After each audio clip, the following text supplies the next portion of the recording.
I can confirm today we have seen at least 12 of our officers injured, with items such as bricks, fence posts, branches and other missiles thrown at them.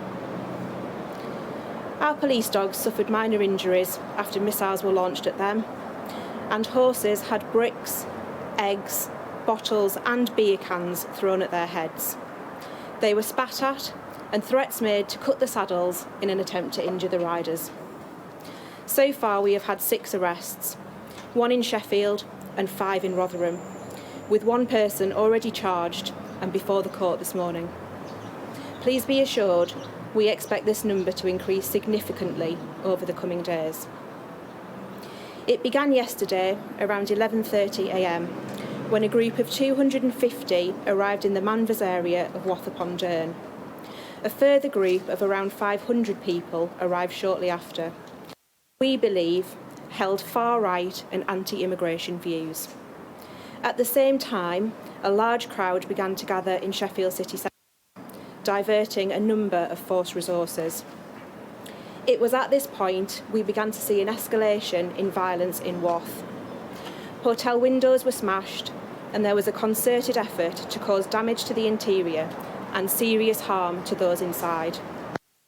There was a particularly sickening moment when a wheelie bin was pushed against the hotel and set on fire, with the clear intent to cause serious harm to the residents and staff.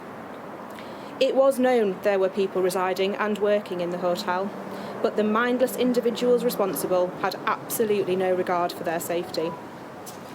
It was ultimately a disgusting display of thuggery continuing well into the evening, with our policing operation only finishing around 5 a.m.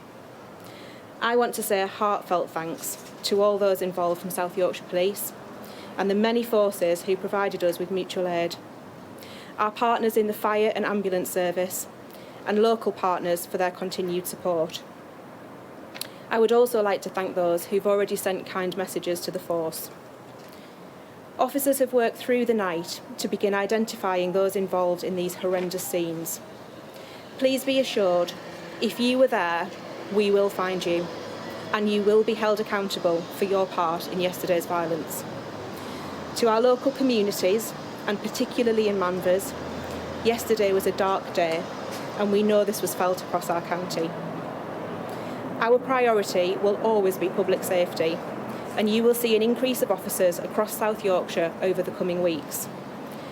Finally, we will be sharing a link for anyone with footage from yesterday that they wish to share with us. Alternatively, you can report any information anonymously via Crime Stoppers.